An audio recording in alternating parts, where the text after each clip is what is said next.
गुरु पूर्णिमा क्यों मनाते हैं? मैं सरोज पांडे, स्वामी अमनो प्रमोद।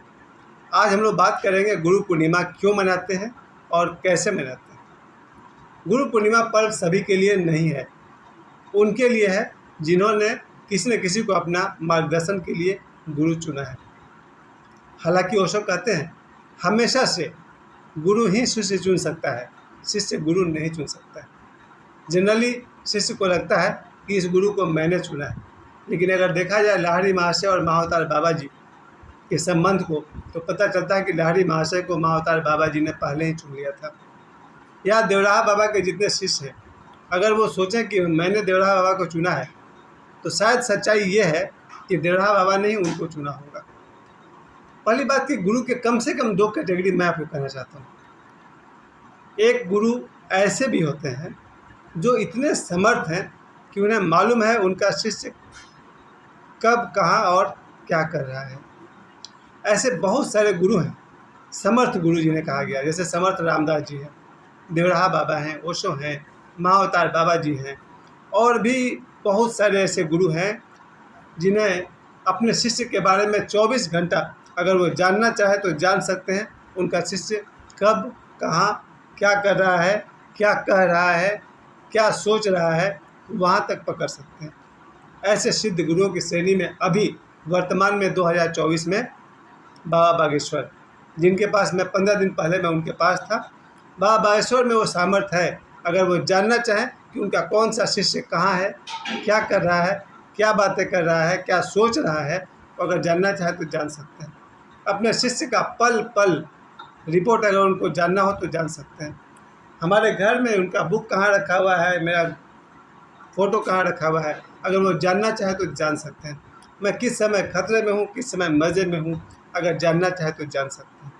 तो मैंने आपसे कही गुरुओं की दो श्रेणी है। एक गुरु वो है जो अगर जानना चाहे, जैसे देवराहा बाबा, अगर वो जानना चाहें कि मेरा शिष्य कहाँ है और क्या कर रहा, तो जान सकते हैं। वैसी ही शक्ति महाअवतार बाबा जी में है, वैसी ही शक्ति ओशो में, वैसी ही शक्ति बाबा बागेश्वर में है। और दूसरे गुरु ऐसे हैं जिन्होंने आत्मज्ञान को तो जरूर प्राप्त कर लिया है, लेकिन कौन कहाँ है, उनका शिष्य क्या कर रहा, जरूरी नहीं है कि वो जानते हो, वो अपने आप को जानते हैं, जिसे मोक्ष और आत्मज्ञान कहा गया है। तो दूसरे जो गुरु हैं उन्होंने आत्मज्ञान को पा लिया है, ब्रह्म ज्ञान को पा लिया है, ईश्वर साक्षात्कार कर लिया है, परंतु उनका शिष्य क्या कर रहा है, कैसा है, शायद उनको नहीं मालूम है। खैर, अब बात आती है कि गुरु पूर्णिमा कैसे मनाते हैं, और फिर हम लोग बात करेंगे क्यों मनाते हैं। क्योंकि गुरु पूर्णिमा, पहले मैंने आपसे कहा कि गुरु पूर्णिमा सभी के लिए है ही नहीं, ये उन लोगों के लिए है जिनका कोई न कोई गुरु है, जिन्होंने किसी न किसी गुरु से दीक्षा लिया है। और मेरे हिसाब से दुनिया में 1% से भी कम आदमी होंगे जिन्होंने दीक्षा लिया है, यानी हर 100 में एक आदमी दीक्षित हो, ऐसा कोई ज़रूरी नहीं है। शायद है, चलो मान भी लिया कि दुनिया में 1% व्यक्ति ने गुरु दीक्षा लिया है। ये गुरु पूर्णिमा पर्व उनके लिए, और इसी गुरु पूर्णिमा के साथ शुरू होने वाला है सावन का महीना, जो पूरा ही कहा जाए कि पावन महीना है। तो गुरु पूर्णिमा की शुरुआत हम लोग, मैं कैसे मनाता हूँ, इससे आपको झलक मिल जाएगी। गुरु पूर्णिमा में मैं एक बार गया था बोध गया, और भगवान बुद्ध के सामने हमने गुरु पूर्णिमा मनाई थी, क्योंकि देखा जाए तो मेरे लिए गुरु नाम गुरु, गुरुओं के गुरु गौतम बुद्ध हैं।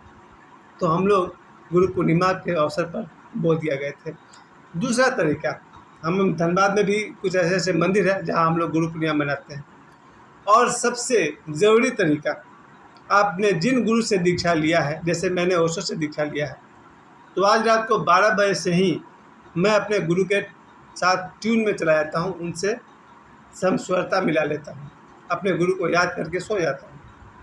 और कल सुबह से ही स्नान करने के बाद, ध्यान करने के बाद उनके माला को दिन भर पहने रहता हूँ, रात 12 बजे तक। और जहाँ तक हो सके अधिक से अधिक समय तक ध्यान का स्मरण बनाए रखता हूँ, और खुश रहता हूँ, जानबूझ के खुश रहता हूँ कि ईश्वर ने मुझे गुरु दिया, और गुरु भी ऐसा दिया कि मेरे लिए ओशो सब कुछ है। दूसरी तरफ मैं देखता हूँ, प्रेजेंटली जब मैं बाबा बागेश्वर से जुड़ा, तो मैंने उन गुरु में एक क्षमता देखी, अगर वो जानना चाहें तो जान सकते हैं कि उनका शिष्य को क्या तकलीफ है। मुझे भी कुछ शारीरिक कष्ट था, जैसे मैं बाबा बागेश्वर धाम के यहाँ पहुंचा, बालाजी सरकार के जो मंदिर है वहाँ मैं पहुंचा और मैंने देखा कि शरीर की जो बीमारी थी, पीड़ा थी, वो समाप्त हो गई। अब आप कहेंगे ये धारणा है, आपकी मर्जी। मेरे लिए मेरा दर्द असली था और दर्द का मिट जाना भी वास्तविक है। तो बाबा बागेश्वर के यहाँ जो उनका जो शक्तिपीठ है, बागेश्वर बालाजी हनुमान जी के मंदिर, वहाँ जाने के बाद मैंने महसूस किया, मैंने जाना कि शरीर का कोई भी रोग वहाँ जाकर मिट जाता है। मेरा मिटा, इसलिए मैं बहुत गर्व से कहता हूँ, जितना प्रेम मैं ओशो से करता हूँ, ओशो के बाद मैं बाबा बागेश्वर से प्रेम करता हूँ। दूसरी बात थी मानसिक रोग, जो इंसान का जीवन बर्बाद करता है, मेरा तो किया। शारीरिक रोग भी बर्बाद करता है इंसान को और मानसिक रोग भी बर्बाद करता है। बाबा बागेश्वर के धाम पर जाकर मैंने देखा, जब मैं शनिवार के वहाँ पर पेशी कर रहा था, शनिवार की परिक्रमा कर रहा था, तो मैंने देखा मानसिक बीमारी भी वहाँ पर ठीक हो जाती है। और वो कहते हैं अगर एक बार में ठीक ना भी हो तो महीना 2 महीना में बार बार वहाँ जाना चाहिए। चलिए वापस लौटते हैं, हम लोग गुरु पूर्णिमा कैसे मनाएं। तो मैंने आपसे कहा सुबह से ध्यानपूर्वक रहना है, खूब प्रसन्न रहना है, और हम लोग तो सुबह से ही कुछ बनाना शुरू करेंगे, यानी साधारण डिश से थोड़ा हट करके हम लोग कुछ स्वादिष्ट भोजन बनाएंगे, और दोपहर में भी स्वादिष्ट भोजन बनाएंगे, शाम को भी स्वादिष्ट भोजन बनाएंगे। और मेरे घर में तो हम लोग 3 लोग हैं, सभी अपने अपने गुरु के साथ मस्त रहेंगे और गुरु पूर्णिमा मनाते रहेंगे। घर के बाहर जाने का मेरा कोई प्लान तो नहीं है। बाकी सभी लोग अपने अपने ढंग से गुरु पूर्णिमा मनाएं। मैं तो कोशिश करूंगा कि जिनसे संभव है वो अपने गुरु से आमने सामने जाकर मिले, सशरीर मिलें। अगर संभव होता तो मैं अपने गुरु से अवश्य मिलता गुरु पूर्णिमा के दिन। हो सके तो गुरु पूर्णिमा के दिन अपने गुरु से मिलना चाहिए। और अगर किन्हीं के गुरु शरीर छोड़ चुके हैं तो उन्हें चाहिए कि अपने गुरु भाइयों के साथ मिल करके उत्सव मनाएं। जैसे मेरे ओशो के ग्रुप के जितने भी शिष्य यहाँ हैं, उचित होता कि हम सभी शिष्य एक जगह जमा होते, उनकी ओशो की ध्यान विधि करते, मिठाइयाँ बांटते, या जो भी संभव था उस तरह से नाचते गाते और उत्सव मनाते। अब जिनका गुरु बिल्कुल घर के पास नहीं है, कम से कम इतना तो कर सकते हैं कि हम लोग अपने गुरु को, जिस दिशा में हमारे गुरु हैं उधर हाथ जोड़ो। भगवान बुद्ध ने सिखाया था कि तुम्हारा गुरु जिस दिशा में हो उस दिशा में हाथ जोड़ो, प्रणाम करो, सिर झुका लो। गुरु पूर्णिमा कैसे मनाते हैं ये आपकी स्वतंत्रता है, क्योंकि गुरु आपके हैं, भाव आपका है। और गुरु से जो हमें 2 चीज़ों से जो मुझे लाभ हुआ है, शारीरिक रोगों से मुक्ति और मानसिक रोगों से मुक्ति। और बाकी तो गुरु का जो सबसे बड़ा काम है वो है अज्ञान से ज्ञान की तरफ ले जाना। यही वो बात आती है कि गुरु पूर्णिमा क्यों मनाते हैं। गुरु पूर्णिमा मनाने का एक कारण ये भी है, हालांकि शास्त्र रूप से ऐसा कोई प्रमाण नहीं दिया गया है, ऐसा ओशो ने कहा है।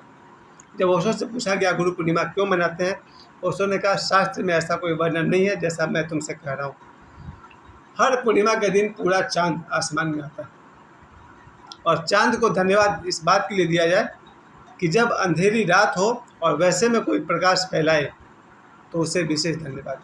जैसे सूरज है, प्रतिदिन आते हैं और 12 घंटा अपना रोशनी फैलाते हैं, तो सूरज को तो धन्यवाद स्वाभाविक है, परंतु नियमित है। लेकिन रात में भी कोई अगर रोशनी देता है तो वो है चाँद, और पूर्णिमा की रात को चाँद हमें अधिकतम रोशनी देते हैं। इसलिए अगर अंधेरे में कोई प्रकाश दे उसे ही तो गुरु कहते हैं। ज्ञान रूपी प्रकाश फैलता है अज्ञान रूपी अंधेरे के ऊपर, ये काम गुरु का है। यानी गुरु अज्ञान के अंधकार में गुरु का प्रकाश फैलता है। हर पूर्णिमा के अपने अपने उत्सव हैं। श्रवण पूर्णिमा को भाई बहन के पर्व के साथ जोड़ा गया। आषाढ़ पूर्णिमा में एक विशेष बात यह है कि जब आसमान बादलों से घिरा हो, उसमें भी कोई चांद अगर चमक रहा है तो गुरु पूर्णिमा। ये बादल क्या है? शिष्यों के दुख हैं, मानसिक दुख, शारीरिक दुख, बेरोजगारी, गरीबी, मानसिक कमजोरी, बहुत तरह के दुख हैं। शिष्य अपने अपने दुख लेकर आ गए हैं, यानी बादल लेकर के आ गए हैं। ऐसे में कोई चांद अगर चमक रहा है तो वही चांद गुरु है। यहाँ ओशो कहते हैं गुरु तो है चांद जैसा और शिष्य है आषाढ़ जैसा। आषाढ़ के बादलों में कोई गुरु अगर चांद की तरह चमक रहे हैं तो उस दिन को गुरु पूर्णिमा के रूप में मनाया जाता है। तो कल गुरु पूर्णिमा है। मेरे तरफ से मैं ओशो को प्रति क्षण प्रणाम करता ही रहता हूँ, और अपने नए गुरु बाबा बागेश्वर को प्रति क्षण प्रणाम करता रहता हूँ। और आप सभी को गुरु पूर्णिमा के अवसर पर सभी गुरु भाइयों को गुरु पूर्णिमा के पर्व की हार्दिक शुभकामनाएं देता हूँ।